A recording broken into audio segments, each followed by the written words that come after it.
Well, we go from talking about the Toronto Raptors enforcing Game 7 to talking about this Blue Jays team. As coming into the game, you see the starting pitcher and you see the lineup Charlie Montoyo writes out there, and you're like, okay, well, this doesn't look good.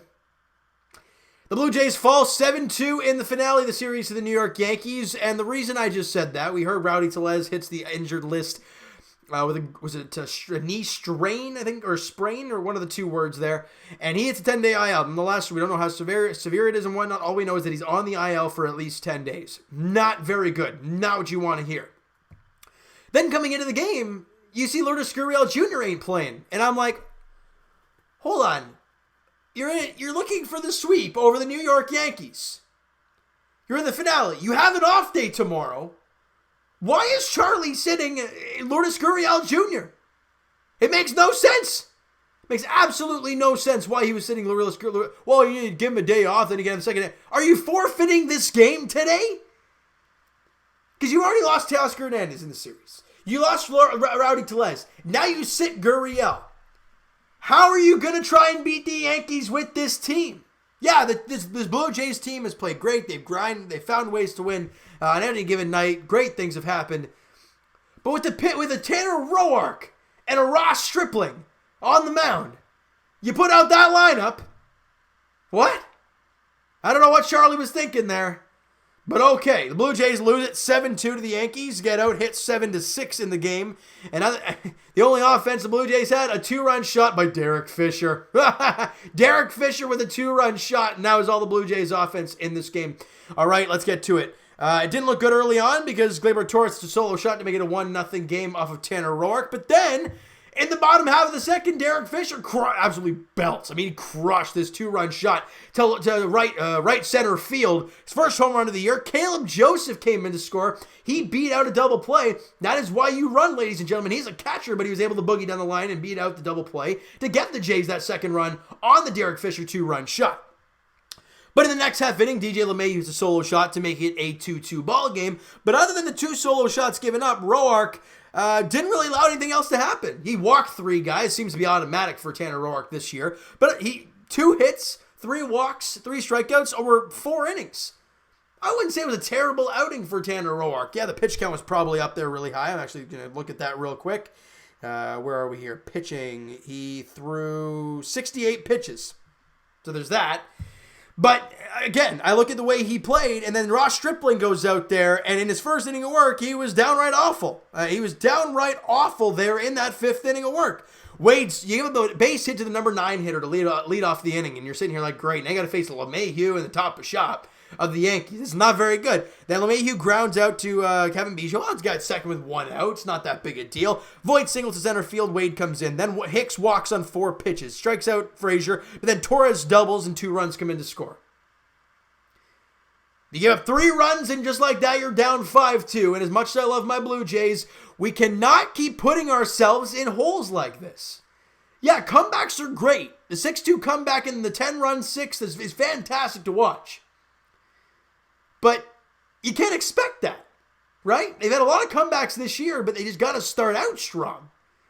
You know, and the pitching, again, the starting pitching has been a little iffy over the last little while, and Stripling ends up going 3 1/3, 4 hits, 3 runs, all 3 were earned, strikes out 2 and walks 2. But if you look back into that 5th inning, 1, 2, 3 hits given up, and 1 of the walks. Okay, so let's erase those from that 1 inning, and then one of his innings. So that's 2 1/3, all right, of, 1 hit, 1 walk, and no runs allowed, and a couple strikeouts.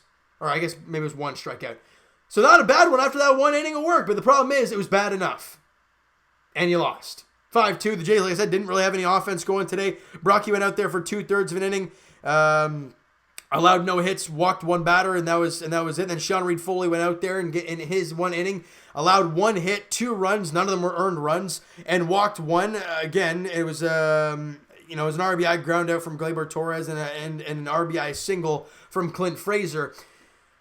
The Blue Jays, look, as I said, Charlie Montoyo kind of threw this game away, and I'm thinking to myself, why in God's green, beautiful planet are you throwing away a game like this? Well, you know, we're throwing a game away. I don't care, man. You have a capable bat in Gurriel. Did he even get a plate appearance in this game? Oh, he did. He had 1 at bat. Was that like in the 9th inning or something when you're down 7-2 or something? I don't know. No matter what. He should have been starting. Lourdes Gurriel Jr. should have been starting today. It might have been for Derek Fisher, and Derek Fisher had the only 2-run shot, and people are going to go, well, you can't remove that. Well, honestly, I don't care. Really.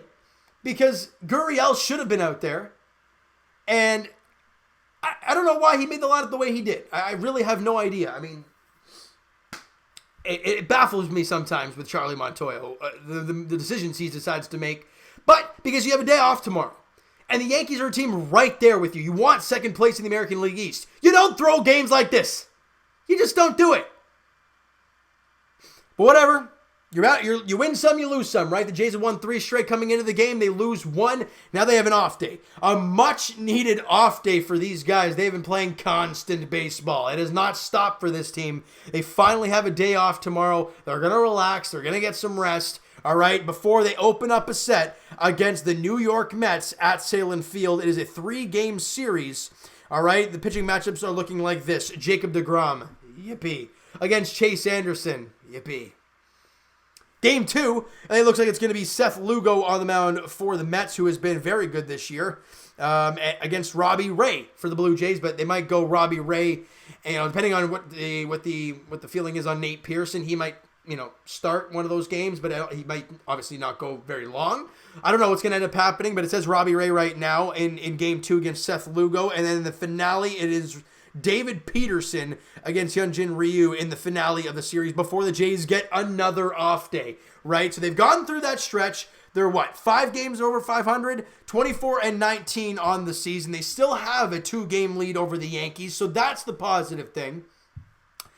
And they're right there. You know what I mean, guys? Like, they're still not healthy right now. They're able to get these off days in, get the guys who are injured some extra work in, and see what happens, because it is going to be very interesting to see what happens here on Friday. The lineup you saw today compared to the lineup you might see on Friday, and really the additions on Friday might be crazy. You might see Nate Pearson. You might see Ken Giles out of the bullpen. You might see Bo Bichette back with this team, and who knows what's going to happen, but I'm very excited to see what this team has in store. But like I said earlier, a much, much, much needed day off for the Toronto Blue Jays in this game. Let's get to the offense real quickly in this ball game before we wrap this thing up. By the way, the Atlanta Braves are beating the Marlins 29-9. Can they hit 30? That is the question. All right. Offensively, like I said, they only had 2 runs on 6 hits. Biggio went 1 for 4 in the game.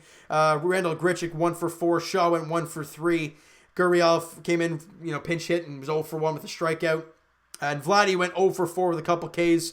Really, again, the offense was nowhere to be found. 3 of your 6 hits were VR, Fisher, and Jonathan Davis. Those were really all your offense today. You did not walk once. You struck out 9 times. Just not a good day at the plate for the Toronto Blue Jays, other than a big swing from Derek Fisher. That was it. All right, so you know what, guys? It's a short video because the Jays got clobbered. Why do we want to talk about a game like that? Smack the like button if you guys enjoyed this video. Hit the like button if you guys enjoyed the video. Hit the subscribe button if you guys have not already. Comment down below your thoughts on the game, your thoughts on Charlie Montoyo's lineup construction. Do you have any opinions on that? All right, let me know in the comments below, guys. Go crazy what your thought was on this game, the goods, the bads, everything, guys. Go nuts in the comments below. Twitter's down below for myself as well. Follow up, send me a DM, do all that great stuff. Also, the Instagram link is down there in the description, so if you've not followed the Instagram page already, please go do so, and I will talk to you guys Raptors edition Game 7 between them and the Boston Celtics, 9 o'clock tip-off down in Orlando at the Fieldhouse